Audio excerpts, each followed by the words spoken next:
Assalamualaikum warahmatullahi wabarakatuh. Shalom, Om Swastiastu, Namo Buddhaya, salam kebajikan, salam sejahtera untuk kita semua. Perkenalkan, nama saya Rizky Ardiansyah dengan NIM 1211930 dari Prodi Teknik Industri angkatan 2021. Di sini saya akan menerangkan tentang hasil dari studi studium general yang telah saya laksanakan beberapa minggu kemarin dengan menonton video course dari Elsevier. Baik, saya akan menjelaskan dari bab publication process.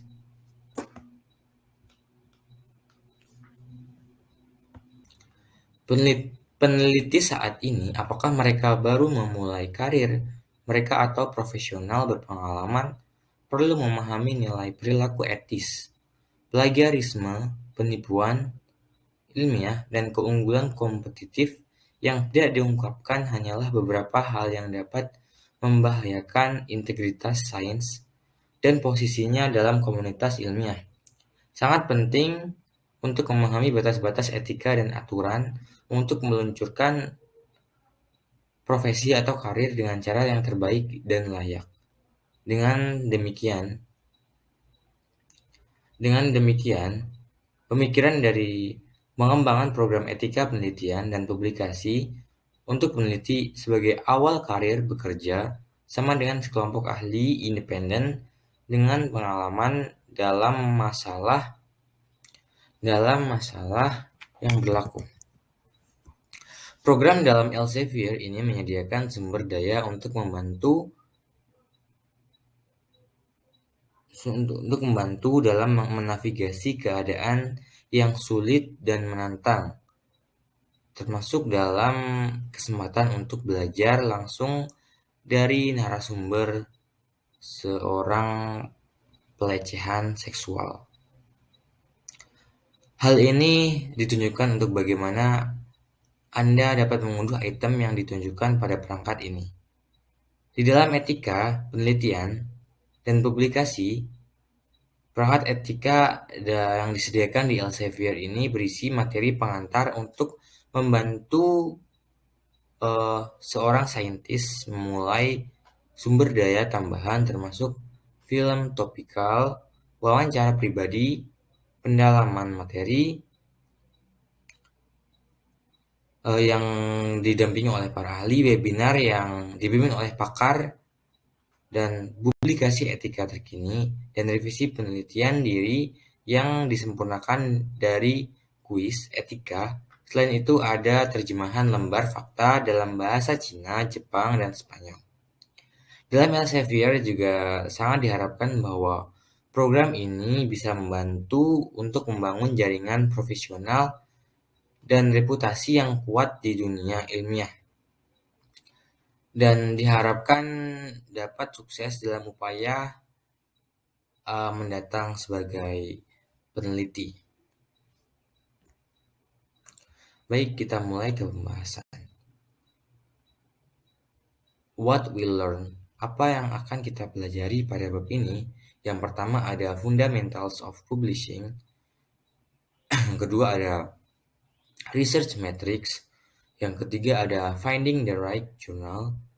Yang keempat ada Ethics. Yang kelima ada Open Science.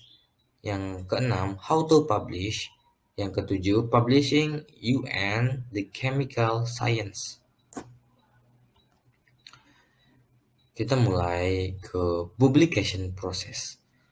Kegiatan yang dilakukan sebelum proses publikasi dilakukan. Hal ini yang mendasari kelancaran dalam penyebaran berita. Publikasi memiliki peran sebagai informasi dalam proses publishing.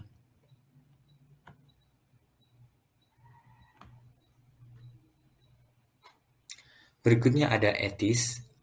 Apa yang kita pelajari dari etis ini?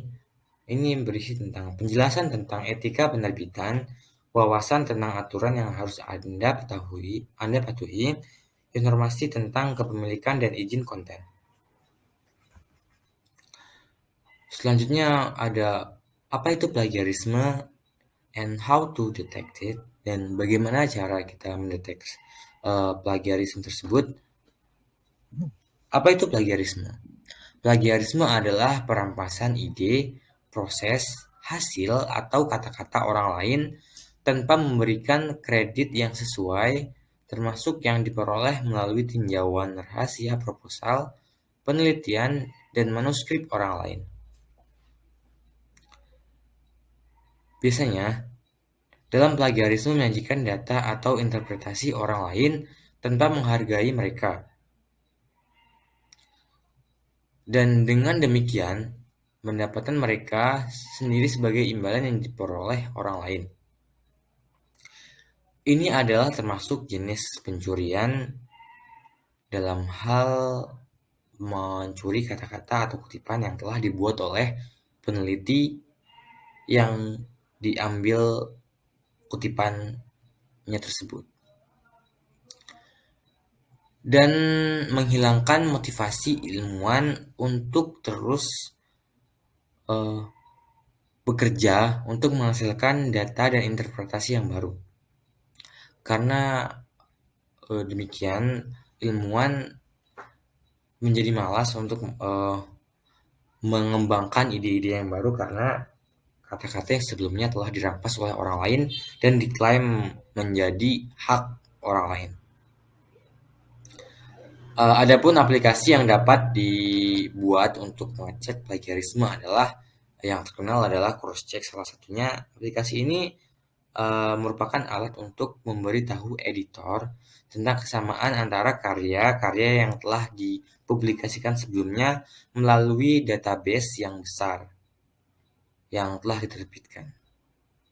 Dengan demikian, seorang editor atau penulis bisa mengecek apakah karya mereka telah dikutip oleh orang lain atau tidak.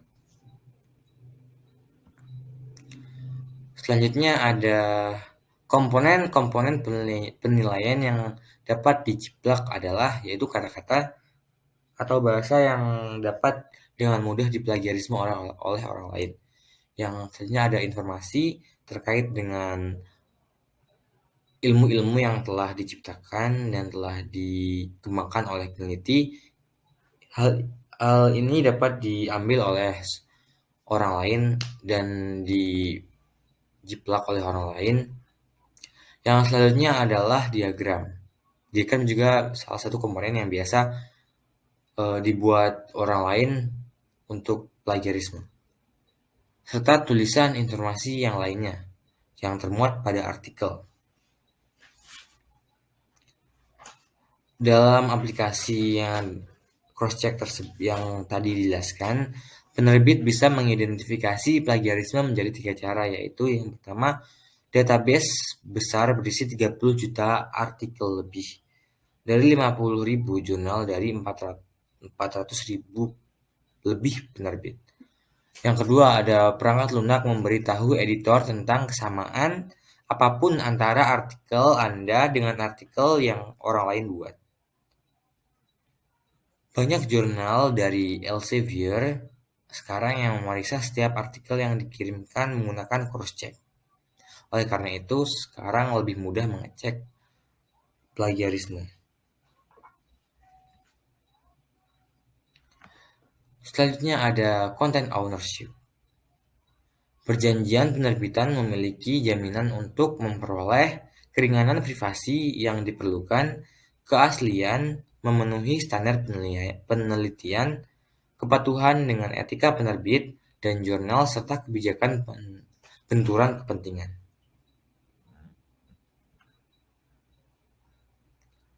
Mungkin ada sedikit kelupaan. Di sini saya akan menjelaskan tentang tindakan yang mungkin termasuk dalam plagiarisme adalah tindakan yang diperuntukkan.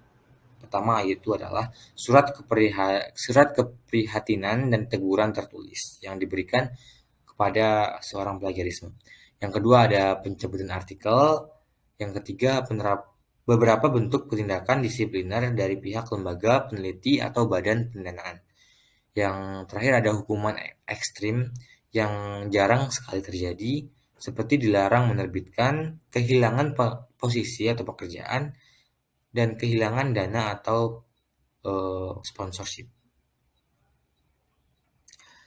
Tindakan-tindakan yang dianggap sebagai plagiarisme adalah tidak mengkredit sumber, parafrase terlalu dekat, menggunakan statistik dari karya orang lain, menggunakan gambar, foto, peta, atau alat ilustrasi yang lain, dan mengutip tanpa sumber. Membeli atau menyalin makalah atau tugas orang lain, dan menyewa jasa penulis esai untuk menulis makalah. Berbagai kode program komputer dan lain atau mengambil kode dari web atau sumber lain tanpa mengutip sumber itu, dan mengunduh materi dari materi internet tanpa kutipan yang tepat. Yang selanjutnya itu adalah bab tentang opening science. Opening science merupakan sains yang terbuka dalam menjelaskan cara yang menjadikan peneliti lebih inklusif, lebih kolaboratif, serta transparan. Sains sangat memberikan manfaat bagi peneliti dan masyarakat. Kenapa? Sains memberikan dampak yang positif bagi masyarakat yang luas. Kenapa? Dengan sains kita bisa menikmati keadaan sekarang seperti teknologi yang canggih, baik itu dari segi transportasi, kesehatan, infrastruktur, dan lain sebagainya. Selanjutnya ada publishing open access. Jenis jurnal yang menawarkan akses terbuka emas adalah jurnal akses terbuka, jurnal yang berubah menjadi akses terbuka, dan jurnal bersubsidi. Adapun penjelasan tentang jurnal akses terbuka adalah jurnal yang menerbitkan semua artikel mereka akses terbuka. Mereka tidak memiliki pelanggan dan sebaliknya. Mereka dapat membaca semua konten secara gratis. Pada hal ini, seorang peneliti menggratiskan karya ilmiah mereka untuk dibaca oleh halayak umum secara gratis. Yang kedua, ada jurnal yang berubah menjadi akses terbuka. Apa itu? Apa maksudnya? Jurnal mapan di bidang Anda dapat berubah menjadi jurnal akses terbuka. Setelah diubah, jurnal tidak akan lagi memiliki pelanggan dan sebaliknya. Biaya akses terbuka dibayarkan oleh penulis atau badan pendanaan atas nama mereka.